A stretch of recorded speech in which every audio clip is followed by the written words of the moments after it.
بعد فقد قال الله تعالى في كلامه المجيد والفرقان الحميد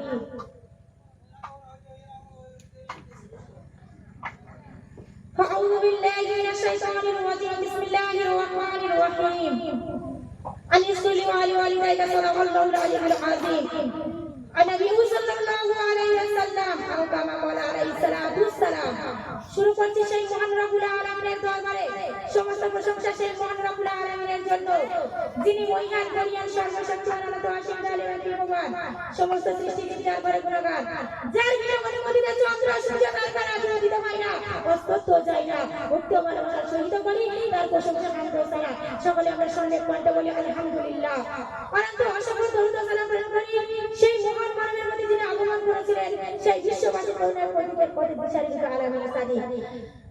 আমাদের তার সত্যবাদী যাকে সৃজন না বলে আকাশ পাতাল পাতাল পর্বত বৃক্ষ এমনকি মানব দানব কিছু সৃষ্টি হতো না তার এখানে এক বাক্যে বলি মুহাম্মদ সাল্লাল্লাহু আলাইহি ওয়াসাল্লাম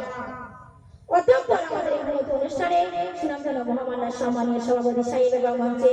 উপবিষ্ট শ্রোতা শিক্ষক মণ্ডলী ও দূরান্ত থেকে আগত অতিথি আমার বৃন্দবান আমার আন্তরিক সালাম আসসালামু আলাইকুম শুভেচ্ছা জানিয়ে আজ বিষয় ছিল পিতামাতার হক তথা অধিকার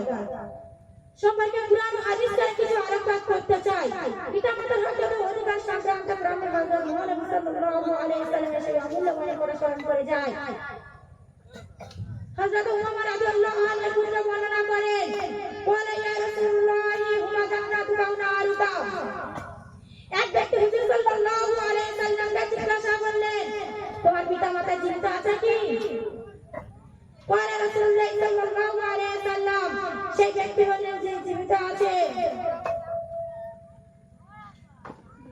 সম্মানিত বন্ধুগণ শুধু তাই নয় পিতামাতার সেবা যত্ন অনুগত্য সম্পর্কে বলা হয়েছে যে যতক্ষণ পর্যন্ত জিহাদের ফরজ আইন না হয় সেফারেজ করে থাকে তখন পিতামাতার অনুমতি ব্যতীত সংসারের জন্য জিহাদে যোগদান করা বৈধ নয়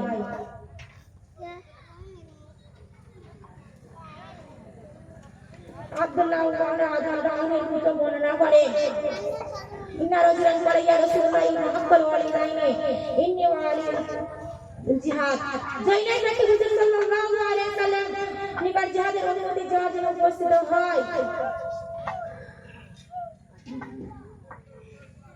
হুজুর সাল্লাল্লাহু আলাইহি ওয়াসাল্লাম জিজ্ঞাসা করলেন তোমার পিতামাতা কি জীবিত আছে বলেন আমি সেই ব্যক্তি বলেন জি হ্যাঁ জীবিত আছে বলে রাসূলুল্লাহ সাল্লাল্লাহু আলাইহি ওয়াসাল্লাম আইয়ু আবাকা হুজুর সাল্লাল্লাহু আলাইহি ওয়াসাল্লাম বলেন যাও তাহলে তুমি তাদের সেবা যত্নে আত্মনিয়োগ করো যাতে যাওয়ার সওয়াব পেয়ে থাকবে সুবহানাল্লাহ বিশ্বনবী সাল্লাল্লাহু আলাইহি ওয়াসাল্লাম পিতামাতার মধ্যে কতই না কত উচ্চারণ দিয়েছে পক্ষান্তরে দুনিয়ার বুকে আল্লাহ তাআলা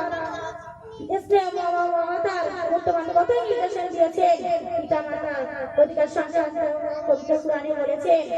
সূরা লোকমানের 14 নম্বর আয়াতে বলেছে আনিসতু ওয়ালিদাইকা আমার পিতামাতার শুকরিয়া আদায় করো এবং তোমার পিতামাতার শুকরিয়া আদায় করো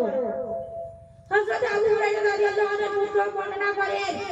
হুজুর সাল্লাল্লাহু আলাইহি ওয়াসাল্লাম বলেছেন রাবি মাহমুদ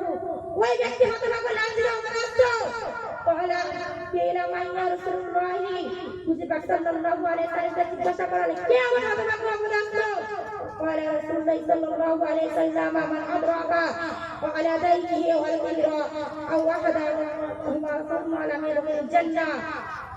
উত্তরে হুজুর সাল্লাল্লাহু আলাইহি ওয়াসাল্লাম বললেন ওই ব্যক্তি হতভাগ্য অপরাস্ত লাঞ্ছিত ওই ব্যক্তি হতভাগ্য লাঞ্ছিত যে বৃদ্ধ পিতামাতাকে ফেলে এবং সেবা যত্নে আত্মনিয়োগ করে বেহেশতে প্রবেশ করতে পারল না ভাগ্যের পরিহাস পিতামাতাকে দাসীর মতো ব্যবহার করা হচ্ছে এমনকি গর্ব নগণ্য জঘন্য পিতাকে পিতা বলে স্ত্রীত্ব বোধ করে এই বলে আমি আমার বয়ান সমাপ্ত করছি যদি কোনো প্রতিনিধিদের আমার দৃষ্টি থেকে আসসালামু আলাইকুম